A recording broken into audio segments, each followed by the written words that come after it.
If you want to find out how quickly society can turn against one, and I'm talking seriously here, stand up and tell the truth about just anything that you want to stand up and tell the truth about. It scares the living daylights out of everyone. And so the first thing that happens is you find out who your friends are and who your friends are not, because there's a great weeding out there. And it's not anything that you do on your part or that I've done on my part. They just disappear. And you find very quickly that people are afraid to be around you because they can see the government being upset about what you're talking about, and they can see repercussions coming, and of course they have happened and will continue to happen.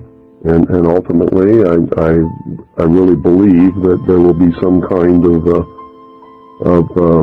a terminal point where they decide that they're not just not going to put up with this pest anymore, and that's going to be the end of me. We have been literally financially in the ditch. We have found it impossible to get any kind of a normal job with anyone who knows anything about what I do. You can't go to church, you can't go to cocktail parties because everybody else is sitting around talking about the weather or, oh, what school did you go to?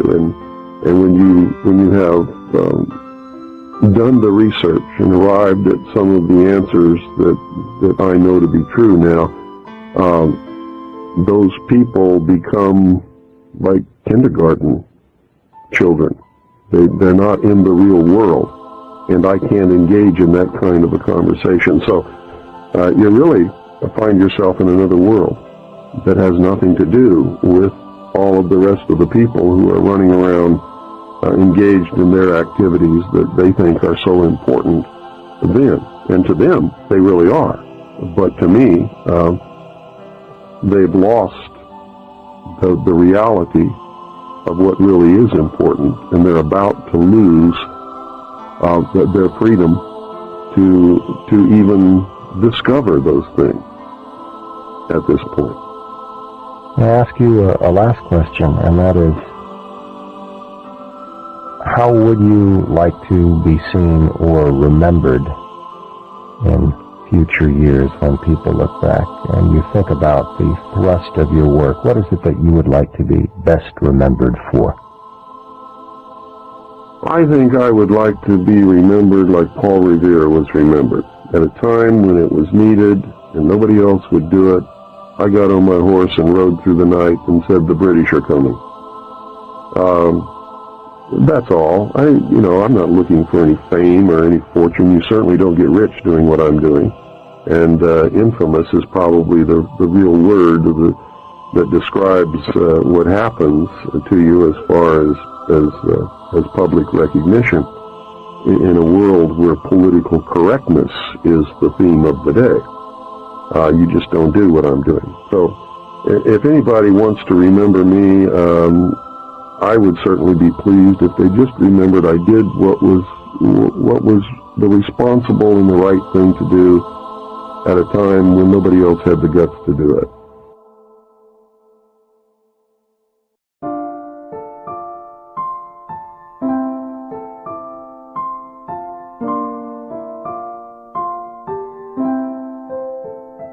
I have a great thirst, an unquenchable thirst for truth, for knowledge. I have an unquenchable desire to meet my Lord and Savior face to face. I have a great need to help other people and try to wake them, to wake the sheeple, to empower the people, save freedom for the entire world, not just for this country, but for all people, of all colors, of all religions, of all nationalities,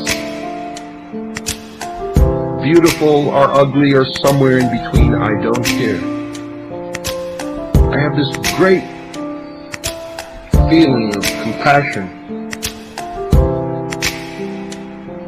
and understanding for those of you who are asleep and who cannot wake up.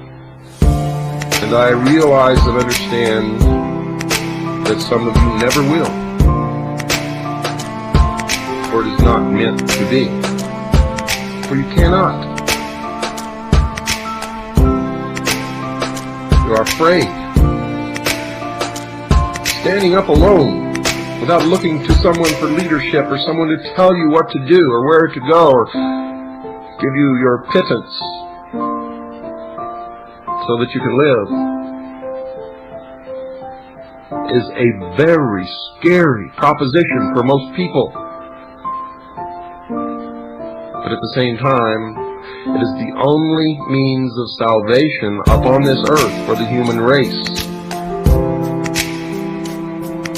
Until God decides to unfold and bring into realization the rest of His plan. Man was put here to make a choice, to make a decision. And those of you who say that everything is fated and everything must be and there's nothing you can do to change it, if that is true, why do you go on? Why do you go to work in the morning? Why do you go to church on Sunday? If you do, why do you go to the mosque? Why do you go to the synagogue? Why do you bother? If everything is fated, it's going to come to pass no matter what you do. Why do you try to convert someone from an evil life to a good life?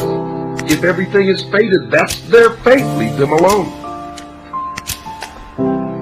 You see, on the one hand, you say you believe this, and on the other hand, you demonstrate to me that you don't believe it at all.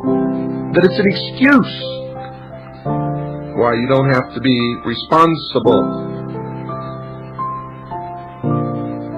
We're at the fork in the road.